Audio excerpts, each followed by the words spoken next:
오늘 하나님께서 우리에게 주시는 말씀은 레위기 23장 9절에서 14절입니다. 여호와께서 모세에게 말씀하여 이르시되 이스라엘 자손에게 말하여 이르라. 너희는 내가 너희에게 주는 땅에 들어가서 너희의 곡물을 거둘 때에 너희의 곡물의 첫 이삭 한 단을 제사장에게로 가져갈 것이요. 제사장은 너희를 위하여 그 단을 여호와 앞에 기쁘게 받으심이 되도록 흔들되 안식일 이튿날에 흔들 것이며 너희가 그 단을 흔드는 날에 1년 되고 흠없는 순양을 여호와께 번제로 드리고 그 소제로는 기름 섞은 고운 가루 10분의 2 에바를 여호와께 드려 화제로 삼아 향기로운 냄새가 되게 하고 전제로는 포도주 4분의 1인을 쓸 것이며 너희는 너희 하나님께 예물을 가져오는 그날까지 떡이든지 볶은 곡식이든지 생이삭이든지 먹지 말지니 이는 너희가 거주하는 각 처에서 대대로 지킬 영원한 규례니라. 아멘. 오늘은 맥주 감사주일입니다. 맥주 감사주일은 올해 하나님께서 나에게 주신 첫 열매로 하나님께 감사를 고백하는 주일입니다. 농사 짓는 사람에게는 첫 수확이 될 것이고 또 직장을 다니는 사람에게는 첫 월급이 될 터이고 또 장사하는 사람에게는 첫 매상 수입이 될 것입니다. 그 첫 열매로 하나님께 감사를 고백하는 주일, 그 주일이 바로 맥주 감사 주일입니다. 그런데 이 맥주 감사 주일을 지낼 때면 항상 궁금한 것이 있었습니다.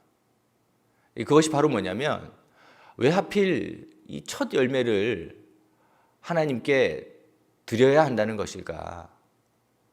이 월급을 예로 들자면 이 첫 번째 직장, 거기서 받는 첫 번째 월급, 이 월급을 탔다는 것은 분명히 이전에는 수입이 없이 불편한 삶을 살았다는 말이고 이 첫 월급을 탔다는 것은 이러한 불편한 삶을 살다가 찾아온 첫 번째 여유라는 말입니다.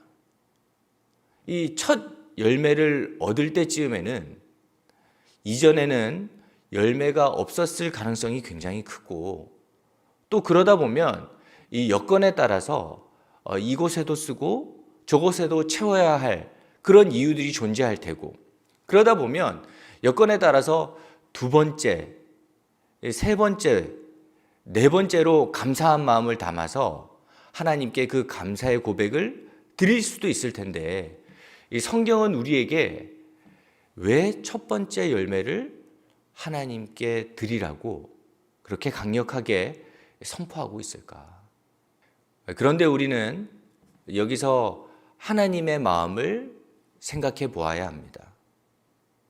우리는 이 첫 열매에 대해서 꽤나 무감각할 때가 많지만 성경을 보면 하나님께서는 이 첫 열매에 대해서 상당히 무거운 의미를 가지고 계신다는 것을 볼 수가 있습니다.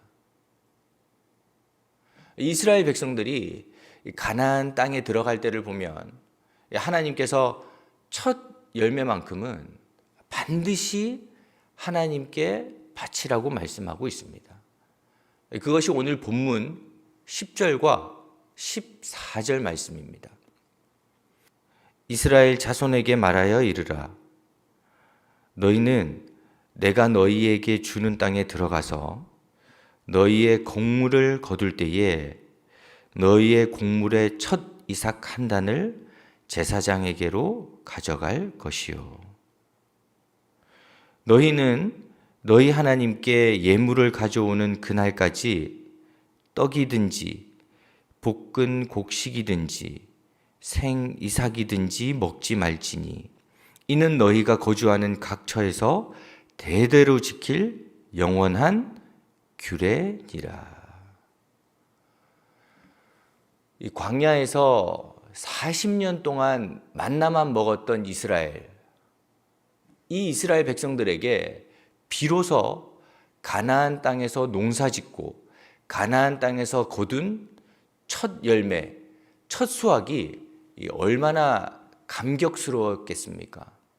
그리고 또 얼마나 가치 있었겠습니까? 그런데 하나님께서 이 첫 열매를 두고 하시는 말씀이 절대 이 첫 열매를 먼저 먹어서는 안 된다. 이 열매야말로 하나님께 바쳐야 하는 수확인 것이다. 이렇게 엄히 명하고 계신다는 것입니다. 뿐만 아니라 이 규례와 이 말씀은 가나안 땅에 들어간 그 해만 지키는 것이 아니라 영원히 지킬 규례라고 말씀을 하고 계십니다. 이는 너희가 거주하는 각처에서 대대로 지킬 영원한 규례니라. 이 말씀을 준비하면서 이 처음 가졌던 궁금증이 더 심해졌습니다.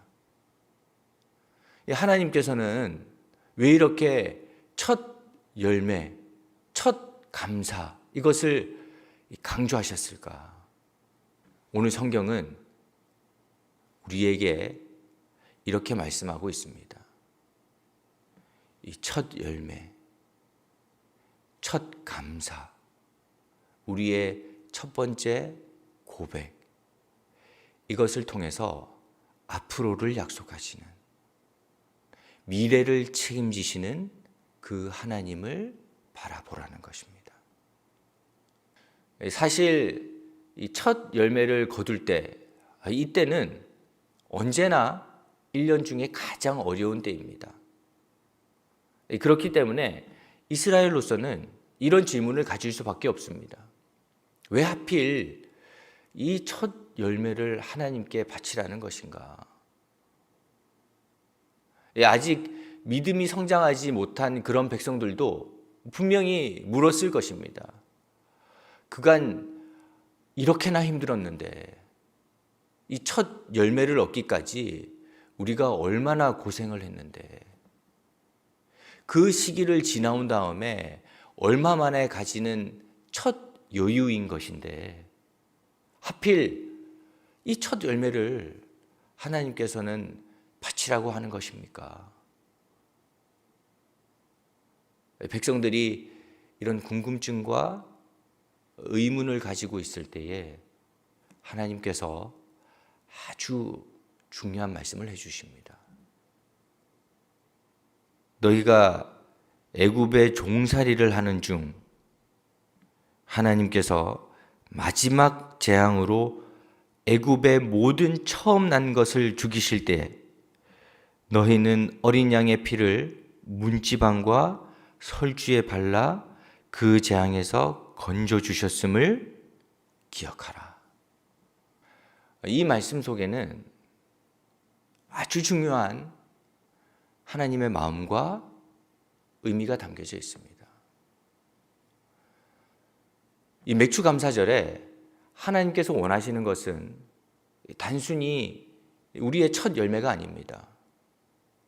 하나님께서 원하시는 것은 이 첫 열매를 통해서 이스라엘 백성들이 어떻게 구원을 얻었고 이 첫 열매를 얻기까지 하나님께서 우리를 어떻게 인도하셨고 우리를 어떻게 보호하셨고 어떻게 우리를 지켜오셨는지를 기억하기를 원하셨던 것입니다. 그런 점에서 이스라엘에게 이 맥주감사주일, 이 맥주감사주일은 단순히 올해도 첫 열매를 주셨다는 그런 감사주일로서의 의미만 있는 것이 아닙니다. 이 첫 열매를 하나님께 드리면서 이스라엘에 허락하신 구원의 은혜, 지키심의 은혜, 사랑의 은혜, 긍휼의 그 은혜를 다시 기억하는 날입니다. 그리고 이것은 우리에게도 동일합니다. 하나님께서 저와 여러분을 사랑하십니다. 그리고 택하셨고 구원해 주셨습니다.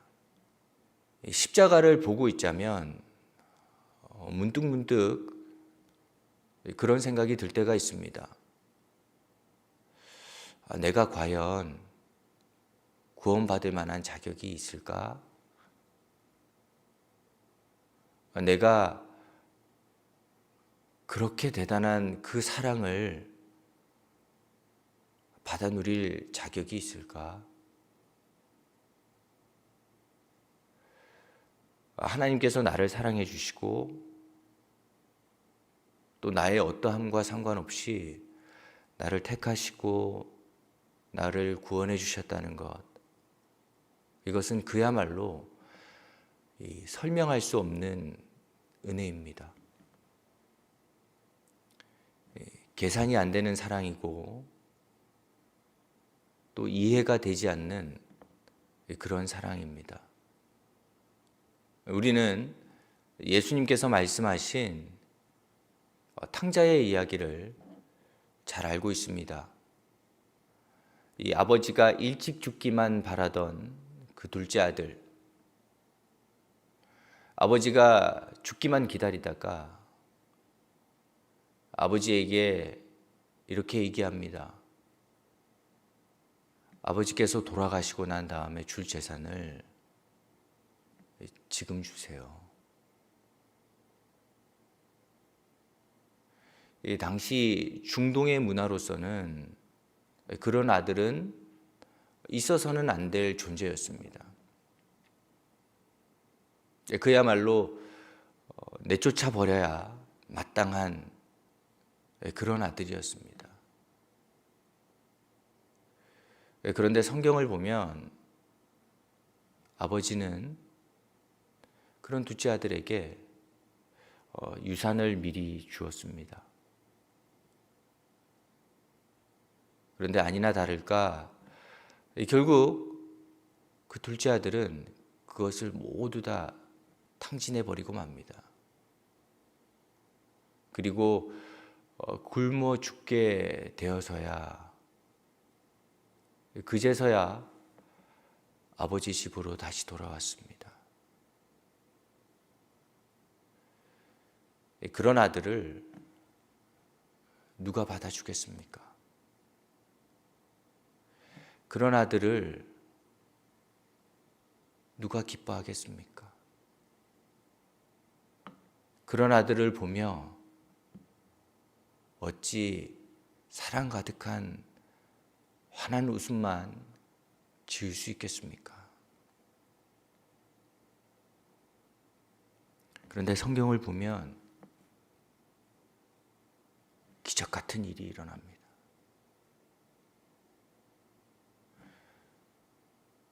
놀랍게도 그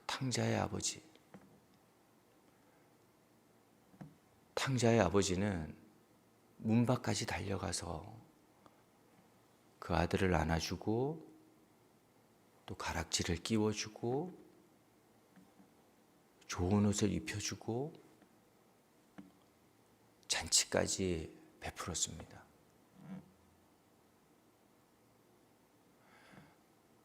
그런데 정말 감사한 것은 이것이 탕자만의 이야기가 아니라는 것입니다. 이것은 오늘을 살아가는 저와 여러분의 이야기입니다. 저와 여러분의 구원의 이야기입니다. 우리는 우리의 삶을 돌아보면 탕자와 같을 때가 참 많이 있습니다. 하나님을 믿어도 끊임없이 나만 외칠 때가 많습니다. 하나님을 믿을 때도 하나님을 믿는다 하지만 나를 위한 하나님으로 믿을 때가 참으로 많습니다. 하나님을 사랑한다 말하면서도 나의 관심은 하나님이 좋아하시는 것이 아니라 내가 좋아하는 것에 있을 때가 많고, 나의 관심은 세상에 있고 나의 사랑은 세상에 있었습니다. 어쩌면 하나님을 나를 위한 도구로 사용할 때도 많았습니다. 그런데 성경을 보면, 그리고 우리의 일상에서 우리의 상황 속에서 날 도우시고 역사하시는 그 하나님을 보면, 그런 우리임에도 불구하고 하나님께서는 끝까지 우리를 사랑하십니다. 그리고 우리에게 성령 하나님을 보내셨습니다.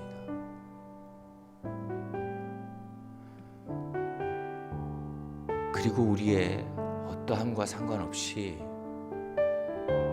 우리에게 약속하십니다. 내가 너를 결코 버리지 않겠다. 결코 너를 놓치지 않겠다. 무슨 일이 있어도 너를 포기하지 않겠다.